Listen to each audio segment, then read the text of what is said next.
like, I mean, there's no intro that we do. Like, just chopping it up to 11. For sure.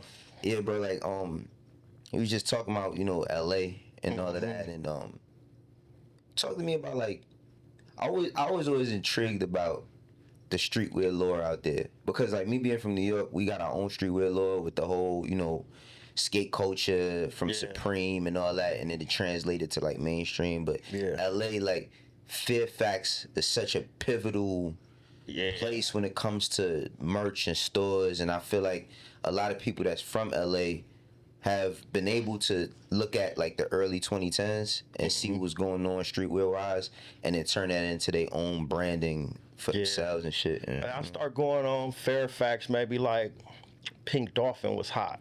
Pink Dolphin. Pink Dolphin's fire. I didn't know.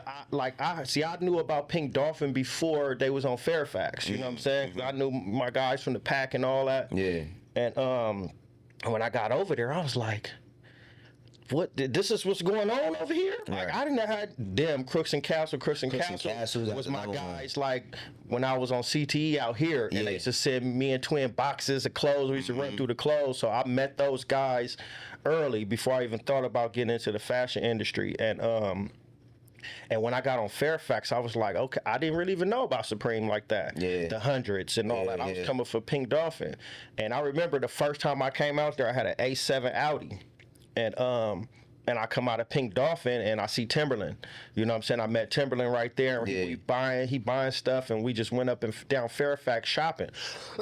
I'm acting like I know what's going on, but I'm kind of intrigued. Like, this is crazy. Like, you know what I'm saying? So, and it was skate culture. Everything was skate. Vans was hot.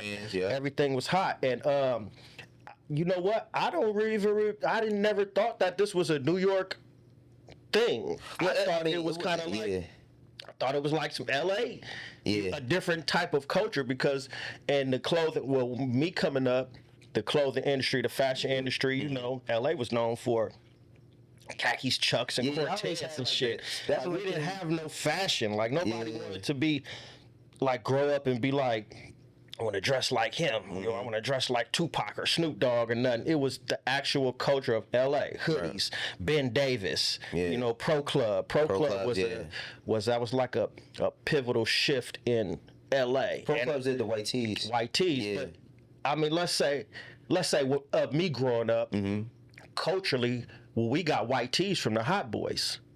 You know what I'm saying? When they was coming with white tees, fat form jeans, the bandana with the wave cap, with the beanie, we wanted to dress like them. I seen them in the magazines.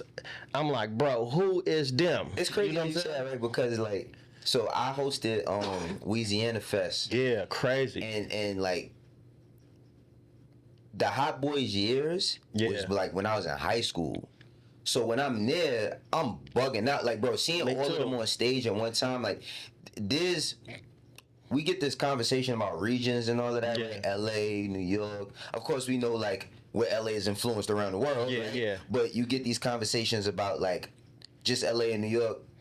But what about New Orleans, bro? Like, bro, I wanted to be like the Hot Boys. I don't care if it was Turk, Wayne, everything, like BG, bro, the baller blocking, like, so we had a apartment complex and that we all hang with. When I brought the baller blocking bootleg to the block and we was watching it, we called these apartments the projects.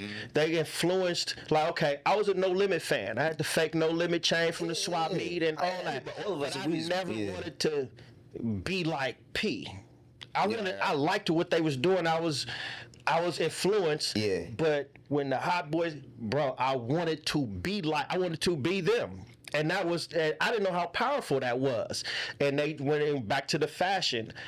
We was wearing certain little thing, hush puppies, and we had our own little certain fly when it was time to get fly. But when the Hot Boys came, bro, it's white tees, throwback jackets or starter jackets, the bandana, the wave cap, Reebok classics for $40 from the swap meet. Call them soldiers, We just call them classics or Rees. You know what I'm saying? And that, from, I think right there, I was probably like in the 10th grade, 11th grade.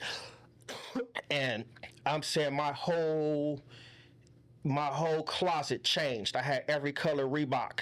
I had, if your jeans didn't have the pocket on the side, like Fat Farm or Sean John or Jabos. You know what I'm saying? Like, I couldn't wear it. Do you remember Academics clothing? Yeah. Academics was that shit. Academics was hot. That was fire. Academics, and even I think that was a little Nietzsche, Johnny Blaze. But this was we was taking in New York. Let's just say let's just get it that New York set the tones for fashion. You know what I'm saying? I mean, New Orleans had that timing, you know what I'm saying? But everything would go back to New York because everything was getting produced from New York.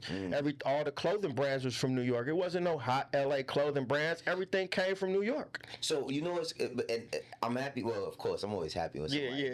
You know that. Yeah. But I think like what shifted was, even for myself, because like one of my homeboys right there I grew up with, he from my building. Yeah. He designed for Supreme and all that now, but he a graffiti artist. But like, he was always hanging in Soho. Like he might be about 2 or 3 years older than me. Shout out to my man Dirty. Like, but he always was hanging in Soho when we was kids, and that skate culture was always a thing. Like Supreme was like, for them, if you was skating, it was lit back then. But I think like when I seen the shit for Supreme.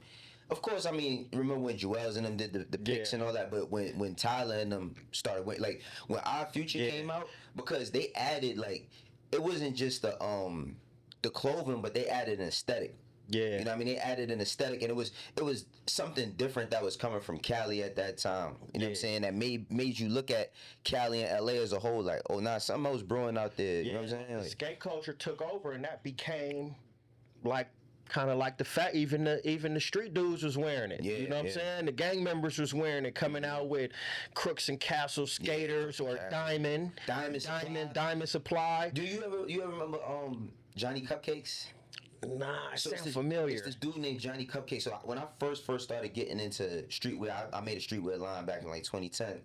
And my brother Amir, he told me to study. He told me to study Crooks and Castles. I ended up meeting some of them, but he told me to study Johnny Cupcakes. He just had a design that was like, it's a cupcake with crossbones. Damn, like, on a cupcake. It looked like, if you've seen it, you've probably seen it before. But this guy, he got like really famous for doing these meet and greets and shaking everybody. I mean, it'd be 500 people. He would not leave until he shook everybody in at the meet and greet. I probably ran into him because after I got on to what was going on Fairfax, it was like this was an every other day thing. I'm a shopaholic. Right. I'm a shop. So if it's skating clothes is the trend, I'm going to give me all these skate T-shirts. I had skateboards that I never put the trucks and the wheels on it, and I just have them on my wall. For aesthetic, for aesthetic. And I collect them because this skateboard worth money. Okay, so if I get over here, then when I figured out, Supreme only make this shit on Thursdays and they never make it again. So then that's when I start learning about StockX. Okay, so I could buy all this shit, stack it up. Remember Karmaloop? Who? Karmaloop? Karmaloop. Yeah. Yo, bro. I learned that in New York, like 2010. Yeah. And it was like, you could pay, and then they either had afterpay where you could pay towards it, and it come out of your like checking account. We had layaway. That was like the new age layaway. I do that now. Like, hey, look, even the plane ticket, throw that shit on that firm, and I'll just pay it. I ain't tripping. Nah, but yo, bro, that's crazy. But you made a lot of rounds, bro. Because you know what's crazy is like me and you have so many mutual people from. It's crazy. It's crazy. I think the first time my brother Young Chris. I remember my brother Young Chris. Philly? Yeah. I remember he first worked with you. You know what I mean? He had told me about you, and this was like maybe 09, 2010-ish. Because I used to work for Rockefeller. Okay. You know what I mean? So that's how I know Chris and Neef and all that. But I was helping him with like his mixtapes and all that really on. But I remember him like telling me about you one time, like, yo, this dude from Cali to 11, he fired. Like, and that's the thing, is like, you've made your rounds. Like, everybody who knows you know you from LA, but you know so many people in so many different places. Like, mind you, you probably wouldn't know that I moved to New York when I was 17, from 17 to 19, and I worked for Def Jam. Like, I moved out there, and like the backstory was I was fucking up in LA, and I had to move. You know what I'm saying? And just get away for a minute until I turned 18. You know, so. Right.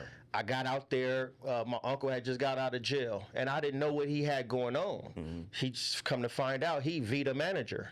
You know what I'm saying? So Murder Inc. And when I say Murder Inc., this is when wasn't no, I mean, it was 50 Cent, but 50 Cent wasn't hot. This is when Put It On Me came out. When I Cry, You Cry.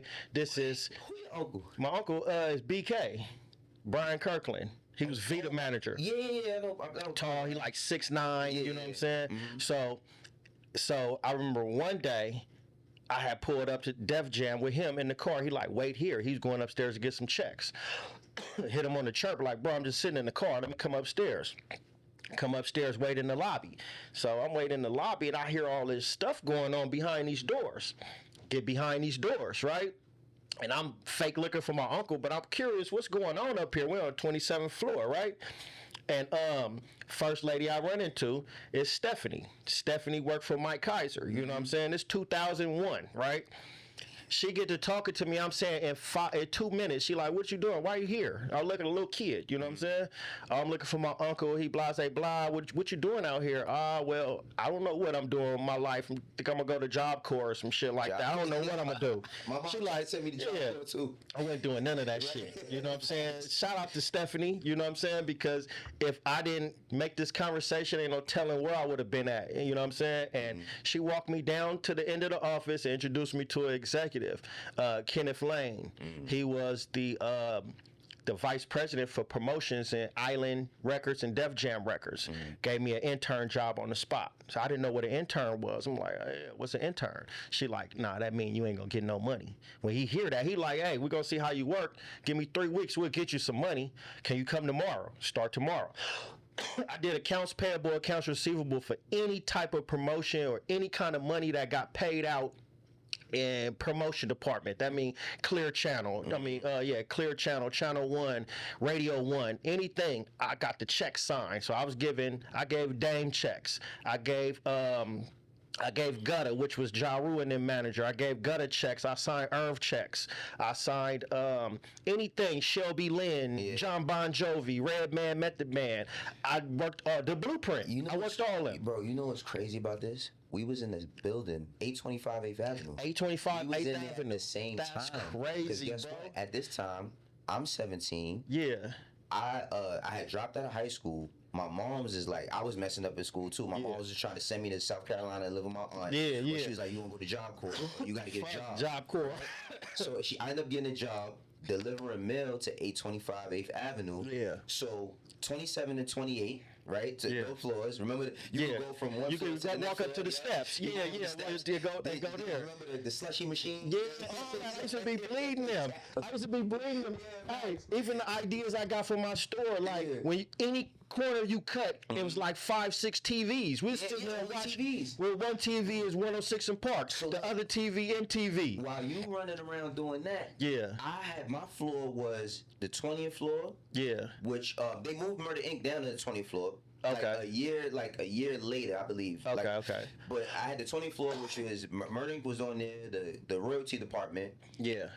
Who else is there? Family Tree, which was the management company that had Outkast. Okay. I used to come to 20 though. Yeah, I used to come to 20 because it was a guy, I forgot his name, but he had to sign the checks. So I got checks signed. I didn't sign the checks. I got the checks signed. And in the building at the same time. That's crazy, bro. 9/11, everything. Yeah. So 9/11, bro. So, kid you not, when I got into that building, I remember like getting a job and like it was 3 locations I could be at. Yeah. One I can't remember. One was 825 8th Avenue, and the other was the World Trade Center, and this is in 2000. Yeah. So think about 9/11. Imagine I'd have been in the World Trade Center. Damn. Right. So I remember when I first walked around, remember Backstage. The movie? The movie. Yeah. So when I seen that movie like the summer 2000, I'm like, yo, I don't know what I'm gonna do, but I'm gonna get in music. Yeah. And then I end up being in the building when everything was at. So then, like being in that building, like my first time, I'm like, nah, I'm gonna do something in music. I didn't know what it was. Man, it was that building. That shit changed. Just everything. Everything in there was just motivational. Like everything. Free CDs. I'm gonna tell you what was the best part of my everyday is when they come out with that black card and they pass the menu. Yeah, bro. But I'm taking shit home. They give me everything on here. They ain't even trip. You know what's crazy about you saying that the free CDs thing? You know, is another, and I know you're gonna agree with this. free magazines. Free magazines, Bro, yeah. Magazines was our blogs, right? Man. The magazines was like an academics page. Yeah.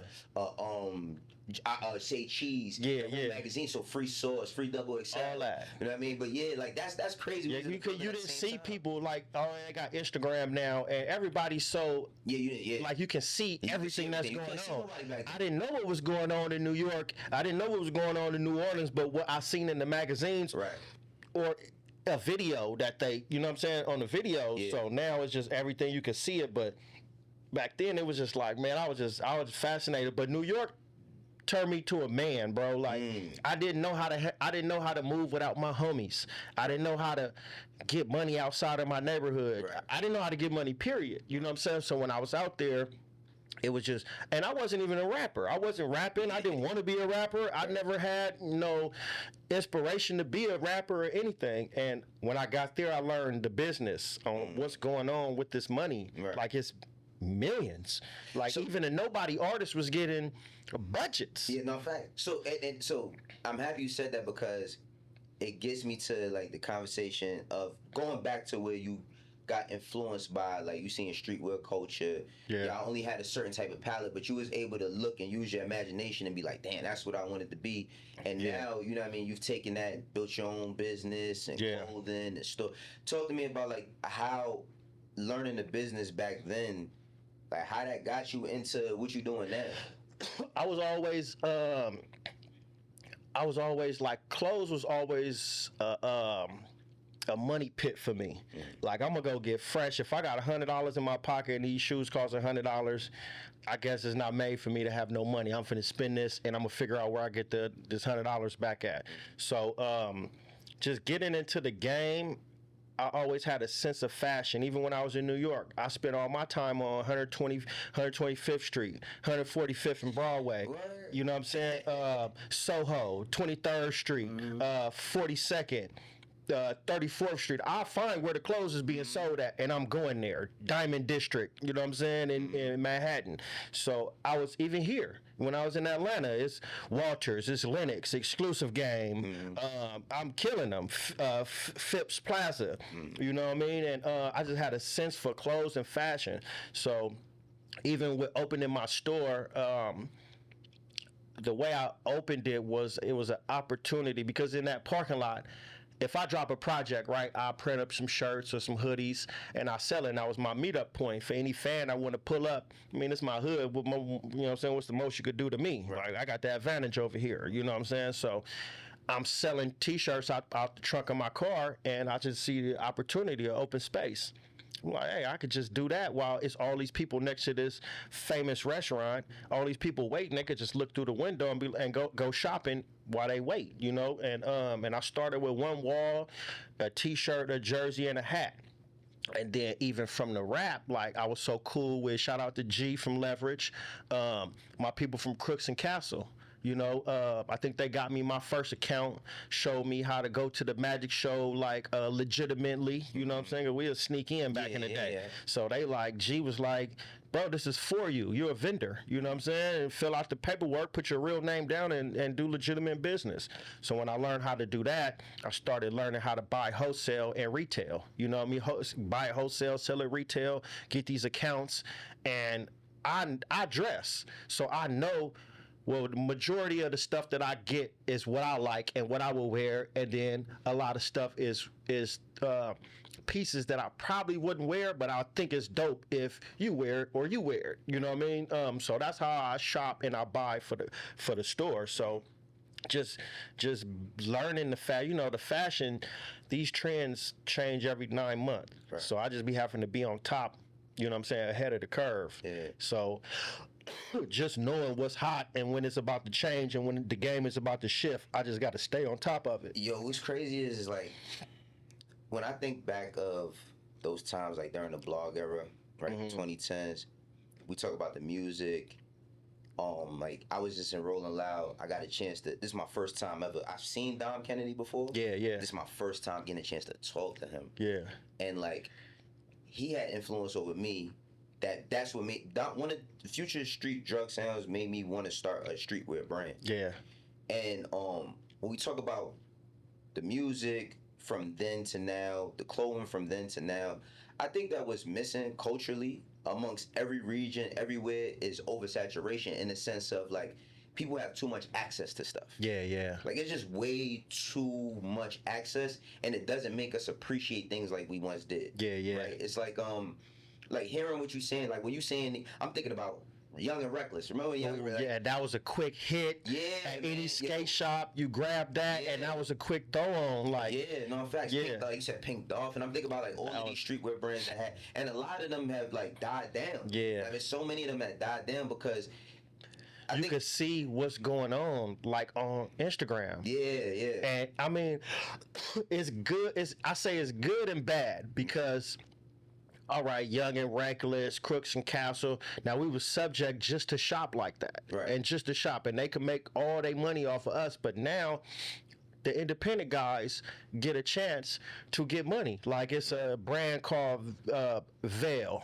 It's another one called Vague. Yeah. My young guy in Houston, Day, he got something called Prestige. Yeah. You know what I'm saying? And I'm watching all this just off Instagram. Mm-hmm. I'm like, damn, that cut is hard. Yeah. That print is hard. Like, why am I can't just be subject to Supreme and I can't just I'm trying to get on the young guys that's up and coming before they get popping, and then you can't get no access to them. Yeah. So I like discovering new people that I'm inspired by, new brands that I'm inspired by, and just get with them before they blow up. And then I got the influence in LA with the fashion sense in the streets, because if I say, bro, this is hot, they're gonna be like, shit, he said it's hot. But do you think of like also it being kind of like a filtering system, because it's like from what you're saying, and then I'm thinking about like just rap platforms, right? Like, yeah.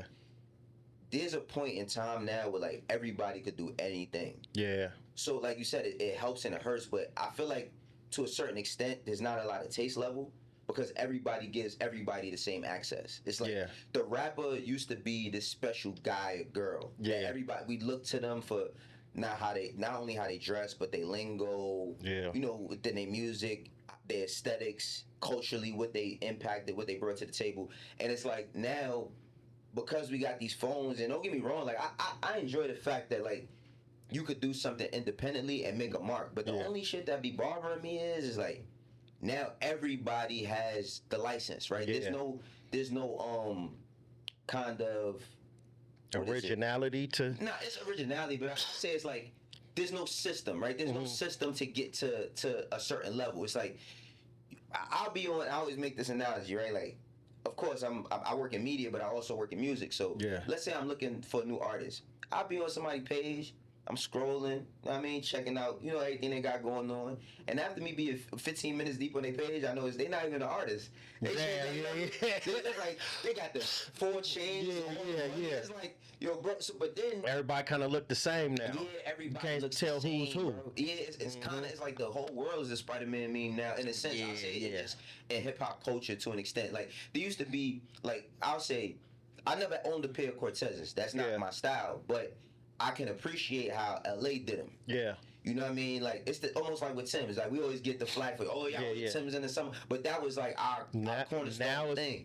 It's becoming, you'll go through LA and you'll see niggas with Tim's on. Yeah. You know what I'm saying? Which I'm not mad at. Nah, I mean, when I was living in New York, it was like, bro, I can't do no construction boots. Like, I can't do them at all. So I'll go with the Gore-Tex. Is that the Gore-Tex with the beef and broccoli? Bro, bust those. Vasquez. Okay. You was on 45th, so you was about I was buying all them. Yeah. You know what I'm saying? I was buying every color of them. Red ones, green and brown. Black and yellow. Yeah, they was like, they used to school me too. Like, these is beef and broccoli. These is like, and then I think I bought some black ones, some chuckers. They was like, the black Tims they call chuckers. So I'm like, all right, I'll grab these, but I could just never do the construction boots. It was just killing me. But then you see, but that's what I'm saying about influence, because now you see, and of course, like, I think what Pharrell is doing at Louis is dope. He's done a lot of dope things, But now you see like Louis Vuitton Timbs, like who would ever like? I can't pay that much for them. I can't pay that much for them that got the shit, but I can't like I gotta get gifted them joints or something. Yeah, somebody got to get. I would pay. Yeah, I pay the $1,500 for the tennis shoes. Yeah, but I would pay $1,500 for the Timbs, but the Timbs is 28. Yeah, they 2,800. Like that kind of don't make sense for me. I'm like, I got it, but I ain't got it. Yeah, no facts. You know what I'm saying? For that to be that plain, like $3,000, that shit better have some diamonds on them or something like that. You know what I'm saying? Because you could barely see the Louis Vuitton, and I'm not hating. That's just me. You know what I'm saying? A couple of my guys got them, and they're trying to resell them to me for $5,000. That's out. Ain't nobody doing that. That's you can make an investment with that. Yeah, that's out. Like you've shifted so much from even your music and when people first started getting the introduction to you, when you was a CT and all of that, to now, it seems like you more conscious about how you spend, what you spending on, how you even spending your time more than anything. Because I hear in like certain songs, like the way you speak, you just speaking from a grown-up perspective, and of course that comes with growth. But at the same time, if you look back, like you telling me, to 2001, you always, once you got a taste of what finance was, it seems like you always kind of had that ideally in your mindset. Yeah, I was always on some money. Well, I didn't know what money was. I didn't see real money until I got to Atlanta. So it was like LA, this little hood money, and then I got to New York, and I'm seeing, okay, rap money. I didn't see the money, but I seen the money. Yeah. Vegas, I started getting to my bag, and then when I got to Atlanta, I'm like, my bag is not a bag. You feel me? So I got to that. Everybody is different from there, but everybody was up, and it was just a Black Hollywood. It was just glamorous, and I seen what it was, and I think even moving to these different cities and being around the people that I was around, it just played a different role from it. Like in my life, it just showed me that stuff, it was just bigger than the hood. You know what I'm saying? So that kept me safe, kept me alive, kept me out of jail, that I could move around, and I had certain influencers with me. But Twin, Twin played a big part in my life as like a big brother. He schooled me to the game. Even to this day, he'll get on me. Don't be doing that. You shouldn't do that. You're not gonna get no money like that. That's a stupid move. Why you talking like that? Why you posting that? And he always bring me down to earth. You know what I'm saying? When I feel like I'm, you know what I mean? But even music wise, to even stay relevant, I had to change the content.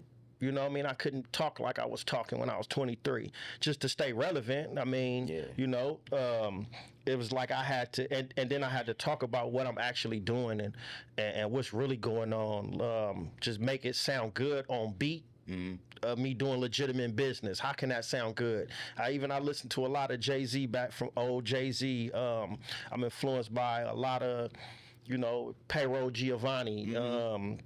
A lot of motivation, like Nipsey Hussle played. I took a lot of chapters out of his book, and just to blend, legitimate business, and then blend what I went through on a beat and make it rhyme and make it sound good and make it, like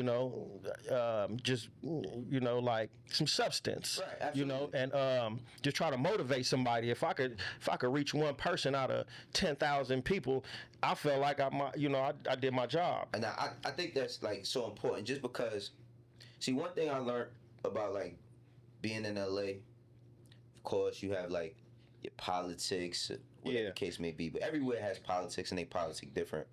But what I seen, like, I met Nip in 2008. My boy Smoke Diz and my brother, like, we grew up together. And when Nip had got signed to Cinematic, I met me being around Johnny Shipes. And one thing I really seen, unfortunately he had passed away, but even people who were like from rival neighborhoods, how much, and when it's in real time, people ain't gonna say, yeah, that's what I'm following, but when he passed, they was like, damn, like I seen how it affected so many people. Yeah. And how they didn't allow like the politics to get in the way of how they truly felt. Yeah. And it showed me that there's so much that can be done with strength in numbers. Yeah.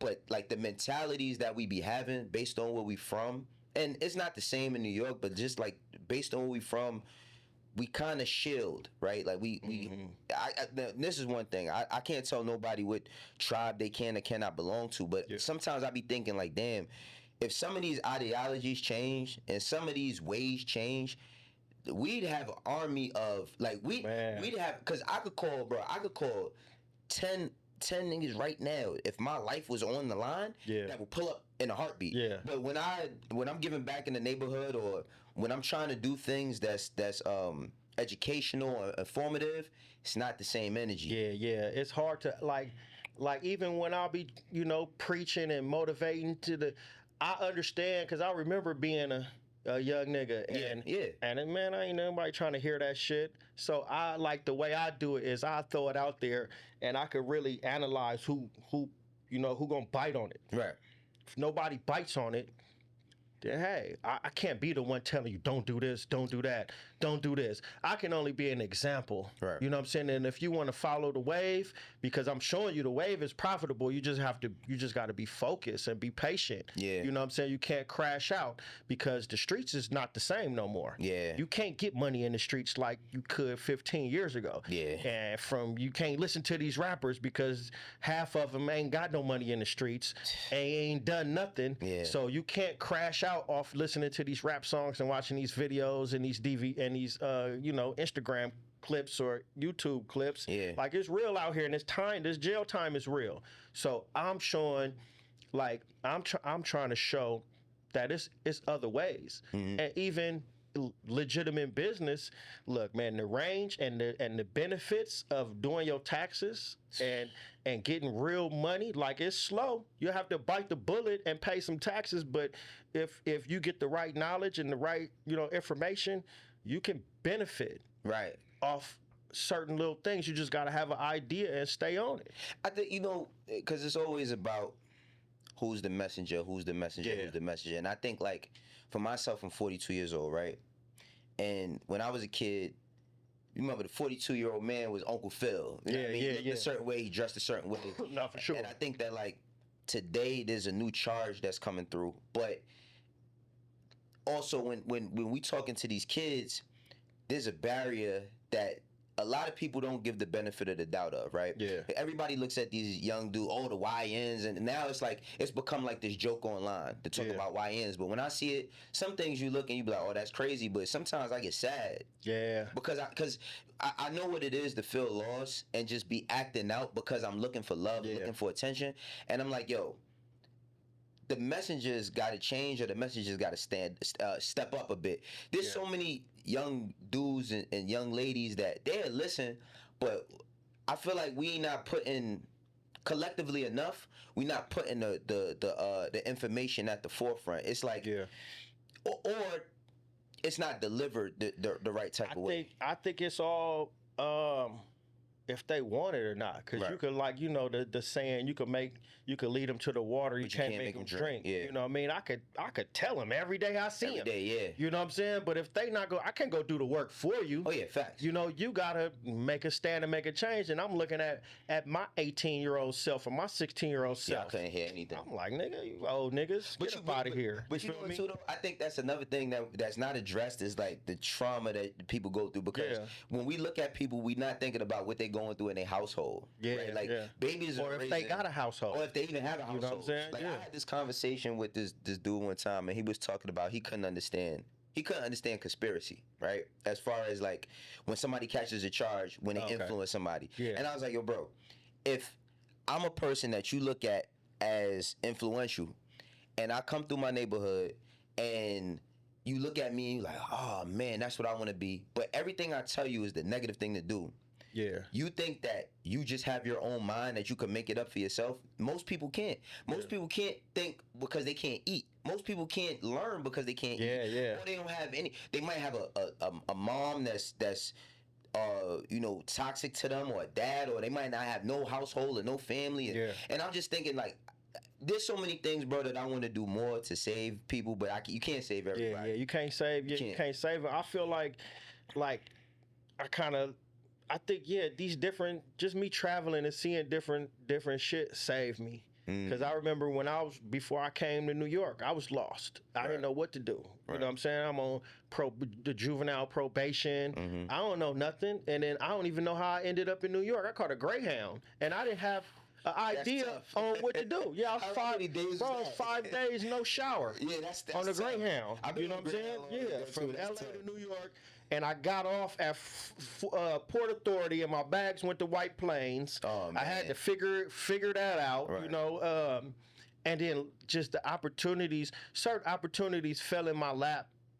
I feel like every opportunity fell in my lap as I was working towards a goal or something like that. Like, I got to figure it out. So I'm trying to figure out a Job Corps, get a GED, or figure out my way. Bam, I end up in Def Jam. End up getting fired in Def Jam because I was trying to learn how to rap. Going to, I remember Puffy had a studio called Daddy's House. Yeah, right. So I used to be on 44th. Yeah. 44th, you know what I'm saying? And I got fired from Def Jam, going to the studio, working with, calling my uncle, self-service. You know what I'm saying?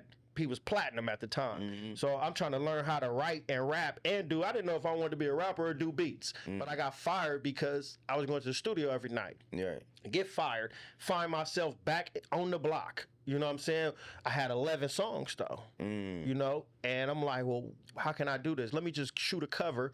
I didn't know what I was doing. Wrap this cover up and pass it out in my hood. 11, let me ask you a question.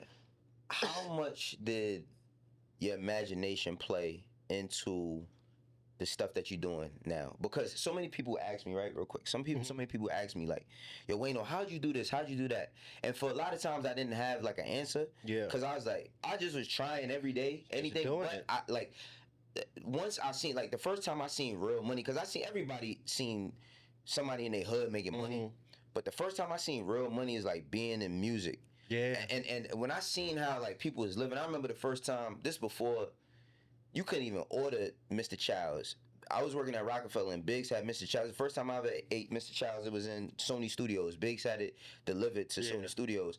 And I taste that food and I was like, damn, this is crazy. And then I was like, I want to live like this. But I started using my imagination and seeing myself. I think they call it manifesting. Right? Yeah. But when we were younger, how was you able to push yourself as far as you could with you back on the block? You might not got no hope, or you might not, that ambition is now kind of depleted because you're like, damn, I was in a position and now I'm not because I've messed up. Yeah, but see, when I was in that, I didn't know how grateful I was to be in that position because I was so young. So me getting fired was like, all right, so I'm gonna go back to the hood. Right.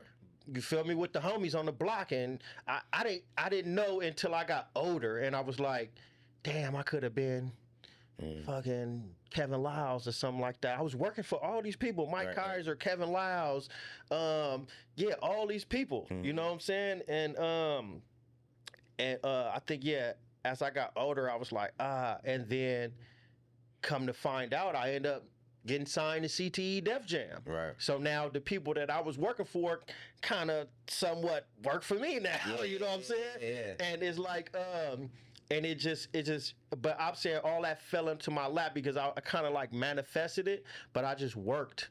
I had to keep working. Like, okay, I'm gonna be a rapper. I got to keep writing and rapping, and I fall off and not fall off. But as I'm working towards things, bam, here comes Suge. You know what I'm saying? Suge, like, oh yeah, I heard that CD that you was passing out in your hood. Your big homie was locked up with my homie, and they say you the one. Come on.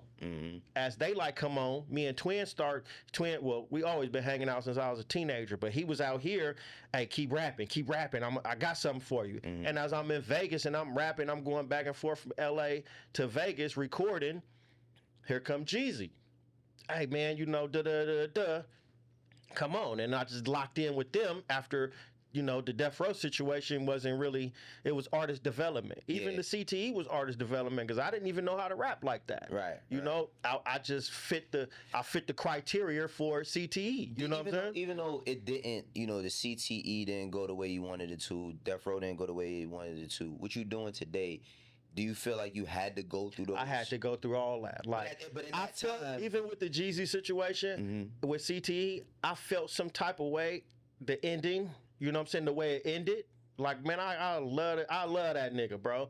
Like, he gave me an opportunity to see. I went on tour. I watched him. I watched the way he records, put stuff out, the way he brainstorms and get these ideas together. And I was able to watch other people, Lil Wayne, and I watched T.I. record and stuff come out. I watched even the Kanye, how Kanye got the verse back and took the song, and I'm like, how he do that? Yeah. Like that, he just took and left his ad libs on there. I'm like, that was genius. It made it So right. I feel like everything was a learning point for me. You know what I mean? To stay working. Like I still checks I gotta get to this day. You know what I'm saying? And I think that's so important because like they say overnight success takes 10 years. Yeah. I remember for myself, right, at the point where I really I've become successful in multiple things, but I remember like when I got successful in music, a lot of people was like, how he, and I'm like, yo, bro, you know how long, like how much money I didn't make? No, like, for how many sure. things I did for free before I was able. For sure. And then so many people, once you get to that point, want to come in and say, well, give me a job like this, these jobs just laying around. Yeah. But like you have to. And music is the only space I've ever been in where it's like nobody has this conventional way of their entry point. Yeah. Everybody got some crazy story about how they might have found something on the ground, picked it up, and gave it to the right person. No, for sure. How they might have just helped the right person or said something at the right time, and then but that also didn't grant them instant success. You got to go through, I had to go through the struggles, the trial and tribulations. It was a beautiful struggle though. Mm-hmm. My time in Atlanta was just was a learning curve. You know what I'm saying? I had a lot of things that I regret that I like work wise. Like I felt like I wasn't working enough. Even watching the way he was working and working. Sometimes I'll be in work mode, and I'll fall out of work mode, and then there's so many sidetracks in Atlanta. So I'm in the club every night. Right. I'm doing this every night. I'm going shopping. I'm blowing the money. I'm fucking the money off, trying to get some more money. And then it really wasn't a lot of rapping going on until, I was over there. I was out here maybe like 3 times for a time span of 4 years, and I just had to get my work ethic together. Right. You know what I'm saying? And I felt like I didn't catch on to my work ethic until it was towards the end. Right. You know what I mean? But it gave me a chance to branch out and go like independently. Now I don't have nobody I could blame it on. Right. Now I don't have I don't have to wait on nobody at the same time. I learned independent like when streaming. Right. You know what I'm saying? Even breaking out from over there, I learned how to do the streaming. This when streaming is catching on, and nobody knew about it. Right. You know what I'm saying? So I was with certain companies. And I was probably the first LA artist on Empire. You know what I'm saying? I was going to ask you about that. I was on Empire in 2013. That's crazy because I was going to ask you. One of you had said Empire ain't wrote a bad check yet. Right? Nah. So it's like I wanted to talk about like how do you how important is it to have the right partners, right? Everybody thinks like I just need to sign with a label, I just need to be with this group of people, I just need to chain. How important it is to have the right partners. I was just telling a female artist this the other night. You can do everything in this room, right? You don't have to leave this room. The way the game's set up, man, all you need is a phone, a microphone, and a computer. You don't have to leave this room and you could be a star. You know what I mean? If you work and your content, so it's like if you record, you get it mixed, you get it mastered, you putting it out. Mind you, it's 250,000 artists coming out every Friday. Right. How you gonna stand out? You know what I mean? And then if you don't put music out, then somebody else gonna take your slot. Now it's somebody else is so hard, but you gotta that ain't making you work. Mm-hmm. You gotta work and to get your money. So even when I first got on Empire, I didn't learn how to accumulate the money because even back then it was like you drop once a year. Yeah, you know what I'm saying? It was once a year. Yeah, it's once a year, twice a year. You a nigga. You drop 2 times a year. But if you look at like how the artist was doing it. If you was a hot artist, you have to drop a mixtape. You know what I'm saying? So you kind of was dropping 4 times because the mixtapes would be 22, 23 songs. The album be 21 songs, 17 to 21 songs. So in today's day, that's 4 projects. Yeah. You know what I'm saying? So you kind of was doing that. You know what I'm saying? But now it's like, you got to drop 8 projects. Mm-hmm. So, I watched all that, and it just made me have to step it up and really drop. So even now, it's like I'm inspired by a lot of my peers. Mm-hmm. Like my friends is popping. You know what I'm saying? So I'm inspired by them. If they drop something, I got to drop something. Yeah. You know what I mean? They drop a video, or I just get inspired and motivated by what my peers do or even other people do, but you got to drop the music. You got to do the work. I think that they're going to end up coming up with a new metric system. Yeah. Because it's like, I think like in the early 2010s and all of that, the reason why the mixtape started becoming a part of the agreement is because they start looking at them Dat Piffs and them live mixtapes and Spinrillas, and you giving, you know what I mean, you basically giving them music for promo. Free. Remember your mixtape, even if because labels used to put out mixtapes, they'd give you the bread to put it out, but it was for promotional use only. Now you might, I mean, I done worked on labels where we finagling, so we might got to move a couple ourselves, put some money in our pocket, but they started seeing like Lil Wayne doing the no ceilings and giving it directly to that Piff, right? And that IP just living only there. Like it's so many Lil Wayne tapes that only lived on certain platforms that don't even exist no more, or certain albums that don't even exist no more, right? I think that they're gonna have to come up with a new metric system, because quantifying like 1,250, it keeps changing. So first it was 1,500 plays equaled one sale. Yeah. I could think about almost every album that I truly love. I don't know if I listened to them 1,500 times in my lifetime. That's crazy. But at the same time, if it was 100 times, people would have astronomical numbers, right? So, but at the same time, people in my situation and a lot of independent, it wasn't no way to get no money. So even in those days, you had to go out the trunk, or if you was independent, you wasn't signed to no record label. Right. You had to figure out how to get no money. There's only way you can get money if you get signed, get a show, or get a verse. Get a verse licks. Now, like I said, you could be in your living room and you could go platinum. Yeah, no facts. You know what I'm saying? Straight from your living room, my young guy 310 baby. Yeah, that's my guy. He made that song. He made Soak City in the bedroom on an iPhone with an earpiece and another earpiece with the beat and going on. I don't even understand how he did it. Yeah. But he did that from his bedroom, waking up, going to high school. And he got hit, yo. He ain't no one-hit wonder. He got banger. That's my young guy right there. Facts. Me and him, we got our own like little funny competition thing, because first time I met him, we was playing video games against each other. But what I think about 310 Baby that I like a lot is like, the first time I met him, he looked like he worked at a library. You know what I mean? He had on his little polo, khakis, some Vans or something. My man dressing like a full-on artist now, because I think he's embracing. He's figuring it out. But see, that's the thing, right? It's like, I think what's beautiful about this time today is like the direct-to-consumer market. Yeah. But so many people still with that existing, don't understand it, right? Like, I'm not, for a person that's worked at a label, I worked at a few different labels. I'm not pro-label, but I'm also not against the label either. I feel like the label is a partner that you just got to figure out how to work with. Like, if you could figure out a good relationship where they can put their money up, you can do the work, and y'all both eat, then it makes sense. But that doesn't make sense for everybody. Nah, you got to understand. You got to understand your leverage. You got to understand. You got to know yourself. Like, I had another young guy, young nigga, and he was getting $7,500 a month, right? Independently. Nobody even knew him. But like, I'll be telling certain people, like LA, a lot of people don't listen to the music outside the region, but you can get rich in LA. No, in LA just alone. Not even saying Dago, the Bay, Seattle, Vegas. So mind you, so he getting $7,500 a month. Now my other guy, like, yeah, we gonna sign him. And I'm like, damn, y'all gonna sign him? Yeah, $250. I'm like, so I get with him. I'm like, nigga, that ain't no money. Yeah. You feel me? And then, okay, $250. You know you gotta pay that back, right? Yeah. You feel me? You gotta pay that back. Then they get a cut. You paying back they cut. And then for you to get paid, they got to get paid. They got to get paid. Then you got to get paid. He's so thirsty for the $250. I'm like, nigga, you making that in a year, bro. Yeah. You know what I'm saying? And you only can go up from here. It ain't like you're going to go down. Right. And he took the $250. And sometimes, like, and I've learned this just in my independent media career, right? Sometimes taking the bread in any situation is not the best. Only because all money ain't good money. That bread, while it might be good at that moment, it also can stagnate you.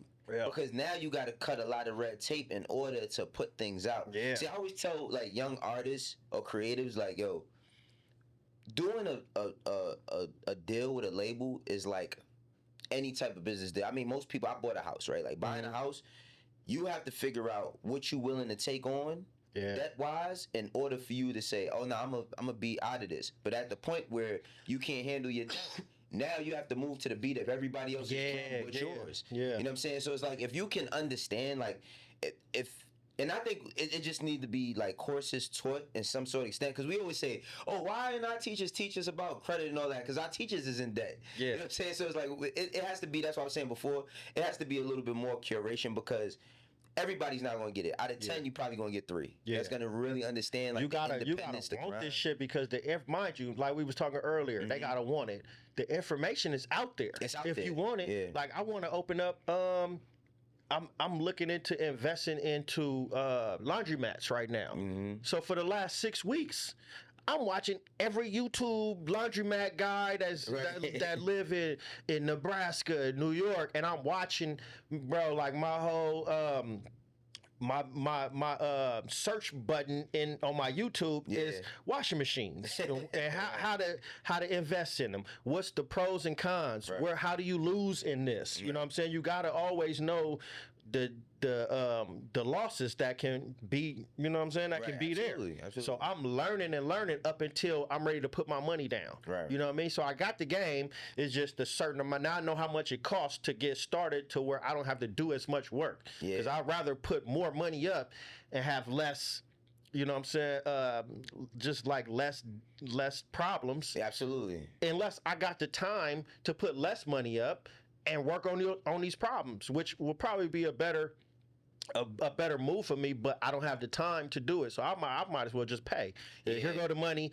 I just want it how I want it, and then it can go, it can go from there. Turnkey. It's crazy, because like that just sounds like parenting, right? You know what I mean? Yeah, like for me, I be trying to tell my kids all the time, like, you're gonna make mistakes, but you want to learn as much so that you can minimize the mistake. Yeah. So that when you do crash, you fall on the pillow and not the floor. Exactly. You know what I'm saying? And that's one of the key things in business. Another thing is like relationships, man. Relationships play such an important role when it comes to creating a curating business. Yeah. Because we look at, like, especially in music business, everybody thinks of it as culture and it's supposed to just be all fun. And while it is, if you don't know any type of business, look, man, that shit is like, crucial. Like, and everybody just out for themselves. Absolutely. So you can't believe anything everybody's telling you, especially in this music industry. Same with the girl I was talking to the other night, and I'm telling her about business. I'm like, yeah, he's in the music industry. Niggas is not in the music industry unless they could pull up how many streams you doing? Yeah. Who you got signed? What do you do? Yeah, what do you do?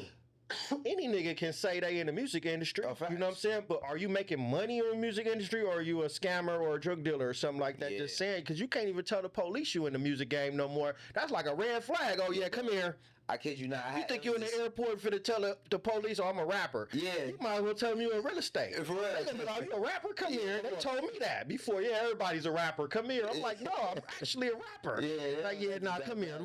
Let's talk in the back. No, but that's so crazy you say that. Because I remember there was this kid I was trying to sign. Like, I met this kid one time, and it was like Friday I met him, right? Yeah. By Wednesday, over that weekend, I played his music for a few people, and they a label wanted to sign him, and they like, yo, bring him in. Yeah. So now, like, the guys that been putting up money for him, they trying to be involved. And then my lawyer was like, yo, listen, if you want to let them get their money back off the kid, that's fine, but they not music people. You know what I mean? Yeah. It's always bad when you let people who's not music people get involved in the music business, because then, now if you want to learn, that's another thing. Yeah. But when you let it harms the artist. So like you said, like the dude that might just be putting up some bread. Yeah. A lot of people sign them little production deals thinking that they're gonna go into the best situation possible. Get their money back and a little bit on top of it. Yeah, you know what I'm saying? And then, hey, go get you another artist. Yeah, but facts. I mean, that's what this was for. You thought this was for life? No, this was clean your money up. Yeah, you know what I'm saying? But go on and let it go, bro. And make your money, your investment back with, you know what I'm saying, some interest. And then it's all good. Yeah, man. I swear, man, it's so interesting having like conversations about this type of stuff, because man, you could fill up a stadium with the stuff that people don't know. Yeah, exactly, Lord. But information is key though. So I try to stay informed, and even with my past, just the things that I went through, you know what I'm saying? I can tell, like, you know, people under me or people that's coming up, you know, some of my young homies that's popping and having motion, I could tell them all my mistakes. So it's like I'm not just schooling you, I'm telling you where I fucked up at. Right. You know what I'm saying? I'm telling you what I should have done. Right. You know, and I didn't do.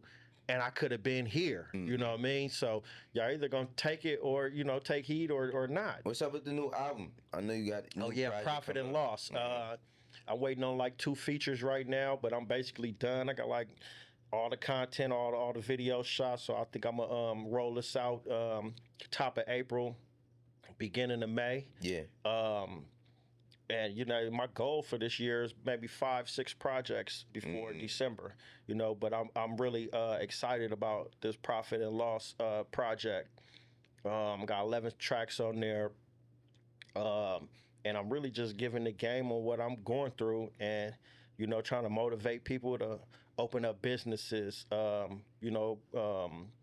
Just touch some legitimate money, pay your taxes, and then I'm just giving insight on what I've been through. You know what I'm saying, and how I got to where I'm at, like right now, and how I stay consistent and stay relevant. You know what I'm saying? I've been in the game 19 years, so it's like it's not even a lot of people that came up or started when I started. Right. Everybody kind of vanished or passed or just don't do it no more. Right. You know what I mean? But not even just rap. I mean, I think rap is the centerpiece of everything else, because without these projects I'm dropping, without me rapping and shooting videos and staying relevant like that, I wouldn't be able to, you know, just do other things that's in the game of the culture. You know what I'm saying? A lot of stuff, even my store, a lot of awareness from the store came from just being a rapper. Right. Dropping music and staying relevant. Yeah, I think, and I think my little bro Skilla Baby, he has said something to this degree before, but he got a lot of flack for it because people kind of misinterpreted what he said, and I'm kind of paraphrasing, but he said something to the degree of like if you older, you should have like certain type of things that you talking about, because it's just not going to be received. Like that's what he was saying, but it came across differently. How did he say it? I can't remember exactly what it was, but even I was a little bit confused by it. By the way, you know how people clip stuff up, but what he basically was saying was like, yo, like if you of a certain age, you should be talking about certain things in order to keep your base engaged, to stay relevant, and to stay relevant for it to make sense. Like, shout out my young homie Rucci and Chike. I can't be at my age right now still rapping like I'm Rucci or Chike. You know what I'm saying? And it's like, I like Rucci a lot too.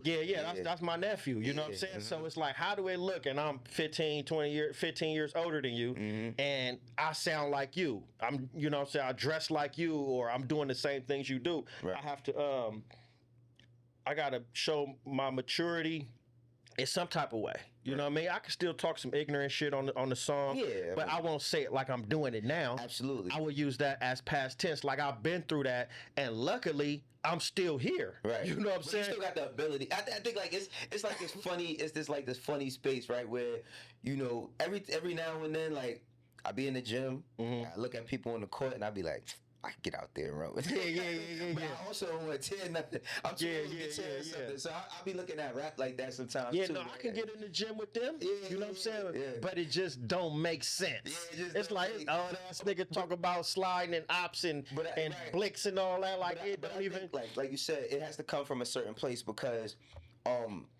rap is the only genre I ever seen where everybody wants to shun getting older. But the goal should be getting older, right? Especially due to our circumstances coming from where we come from. Hell yeah. Like now I'm at the age, and I talk about this a lot, like I haven't lost a lot of friends to the streets in more recent years. I've been losing a lot of friends to health. You know what I mean? Like every now and then, like you still got whatever homies you got that's doing what they doing, that's gonna be what it is. But it's like I be having, bro, it's people that I grew up with that's younger than me. I know since they was kids that's passed away due to their health. And like, of course, like, does anybody want to hear eat vegan bars? Like, you know what I mean? Like it. But shit. Larry June was delivering. Larry June delivering that shit to where I want to be I want to go organic. Everything he make that shit look good and sound good. So if you got the ability to make it look good and sound good and influence somebody to be like, man, I want to be like Larry June. Because they doing it. Or they want to be like, I want to be like 211 and open up a store and do the fashion shit.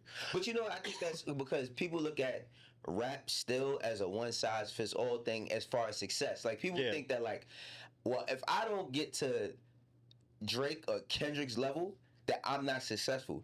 There's people who make platinum money that don't sell gold. You know what I'm saying? Yeah, For real. It's like there's so many ways to make money in this. You can't really just get rich off one hustle. You can't. You know what I'm saying? Like I said, music is the centerpiece, but it's other things that I want to do. You know what I'm saying? And it's good. It can be around the music. Absolutely. I can still drop a project, but I'm gonna come drop a shirt for my clothing line. Right. I'm gonna come do a promo for the store. Right. I'm gonna try to do something else and something else. You know what I'm saying? I'm thinking about the coffee business. You know what I'm saying? That's profitable. Yeah. Anything that's in the culture. You know what I'm saying? Yeah. And you can make it work. It's just the idea, and my whole thing lately is just I've been working on staying consistent, follow through, and execute. You know what I mean? So if I got an idea, what's the worst? I'm not gonna put myself in the money pit, but the worst that can happen is if I break even. How many people does it take for you to execute though? Like, do you have a team of people that you sit with and say, well, this is the destination. Like, it's gonna take us a lot of, going through this, but this is where I want to get to. Man, me and my whiteboards. I got 5 whiteboards in my living room. I can't walk to the bathroom, to my bedroom, or the living room without looking at these whiteboards. And just conversations with a lot of peers like my boy G Perico. Like we talk every day. And they'll look at us and be like, oh yeah, blood in the crypt. Them niggas probably talking about gang shit and street shit. Bro, me and him talk about $1 million every time. Business. How can we get further? How can we progress here? Right. Like we was just talking and he made me go, what we was talking about made me go back to my whiteboards, erase everything, and just write goals. These January 26 goals. Right. So by January 26, I need to be here. I need to drop 6 projects. I need to be making X amount of money on streaming by January. Right. I need to have this piece, that piece out. So, and I know it's not going to go like I'm going to go straight there. It's going to be, bumps in the road. It's going to be like this. Yeah. You know what I'm saying? Just to get to the successful part. So, but I love the journey of attacking. You know what I'm saying? Because the worst I could just break even. But these, look, I'm getting money off my ideas.